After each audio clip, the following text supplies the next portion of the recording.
संत तुकाराम दर्शन हा तुकारामांच्या रचनांवरील एक कार्यक्रम कुमारजींनी सादर केला होता। त्याचं स्वागत काही फारसं झालं नाही। त्याविषयी कुमारजी एकदा म्हणाले होते, तुकारामांचे अभंग म्हणजे खूप प्रकार आहेत त्यात, म्हणजे काही वेगळ्या तऱ्हेनं कंपोज करायला गेलो मी। एक चालू प्रकार ठेवला आणि बाकी सर्व नवीन कंपोज केलं। म्हटलं वेगळेपणाने जरा अभंग सांगावा। पण झालं असं, तुकाराम करताना मला जो आनंद आला त्याच्या 2% सुद्धा आनंद लोकांना आला नाही। म्हणजे इतके छान प्रगतिवादी लोक आहेत आपले अभंगांच्या बाबतीत। अरे अभंग एकतारीवर सुद्धा म्हणून बघा ना, नुसता पखवाज घेऊन दिन दा दिन दिना तीन ता तीन तिना सोडा, सुंदर ते ध्यान सोडून तुकारामांनी खूप सांगितलंय। तुम्ही आपले त्याचेच पाय पकडून कशाला बसता? त्यात काही विठ्ठल सापडणार नाही। ते पाय सोडलेत तर कदाचित सापडेल। त्याचं काय, माझी एक आपली सवय आहे, तुम्हाला नाही ना कळलं जाऊ दे मरू दे, मी काय करू, काठी घेऊन मागे लागू का? कला कळणं ही एक स्वाभाविक प्रक्रिया आहे, खरं आहे ना। पण खरं सांगायचं म्हणजे लोकांनी तुकारामांना नीट ऐकलंच नाही। एक कलाकार म्हणून कुमारांची ही खंत होती, तरी पण त्यातला लक्ष्मी वल्लभा हा अभंग श्रोत्यांना खूपच भावला।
वसे तुझे पायी, सुख वसे तुझे पायी, मज ठेवी तेची ठाई, वल्लभा लक्ष्मी वल्लभा।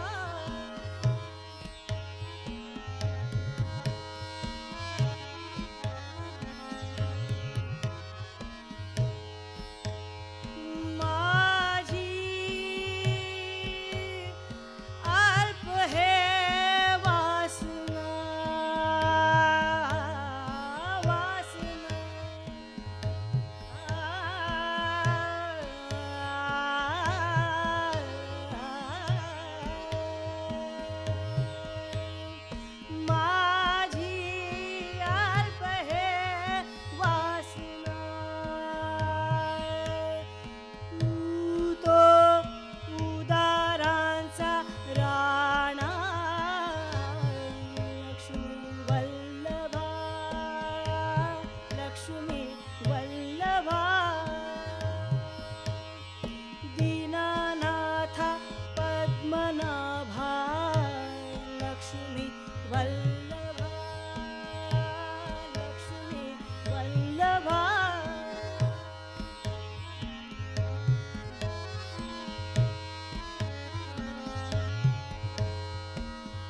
आवाजाचं वाढणं आज सगळी शांतता बिघडवत आहे. कुमारांसारख्या कलावंताला तर त्याचा फार त्रास व्हायचा. पण काय करणार? ते म्हणायचे, आजकाल माईकच्या किती आहारी गेलोय आपण. काय करणार? बाहेर इतका नॉईज झालाय की घड्याळाची टिकटिक ऐकू येत नाही. पूर्वी खूप शांत होतं, खूपच शांत. आता शांततेची आवडच कमी झाली. लोकांना सारखा आवाज हवा असतो. त्यामुळे नाजूक आवाज ऐकायची सवयच मोडली. म्हणजे संधीच नाही. सकाळची मैफल कुठं करायची? जंगलातच जायला हवं. तंबोऱ्याच्या जोडीचा आवाज, तो पण माईकच्या थ्रूच. सगळं बनावट. छान तंबोरे आपण ऐकतच नाही. आता शांतता फक्त कर्फ्यूत. म्हटलं कायम लावा कर्फ्यू. पानाच्या दुकानात पण मशीन वाजतं सारखं. झोपडीत पण, देवळात सुद्धा देवाच्या नावानं सारखं ओरडायचं. नॉईज फार आहे सध्या. तो अवकाशात सुद्धा भरलाय सगळा. लहान खोलीत पण गायला माईक आणि स्पीकर लागतात. म्हणजे गाणं ऐकायला सुद्धा आपल्याला आणखीन कान लागतात. आपले कान पुरत नाहीत. तेव्हा काही काही शांततेच्या गोष्टी करायच्या, त्या स्वप्नांच्या जगातल्याच वाटतात गोष्टी.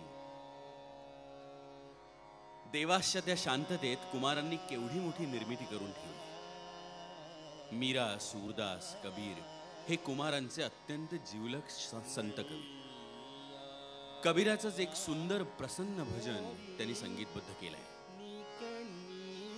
चालन लागी लागी लागी लागी लागी मोरी नीके चालन लागी लागी चालन लागी लागी मोरी लागी मोरी नीके चालन लागी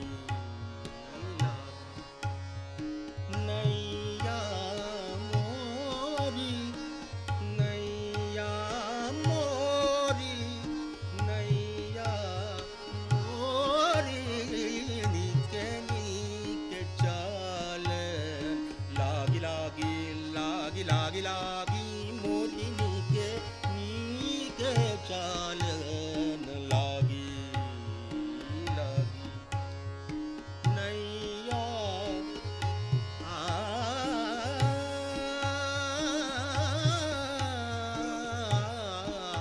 मोरी नीके चालन लागी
लागी लागी रे लागी लागी रे लागी लागी लागी मोरी नीके नीके चालन लागी लागी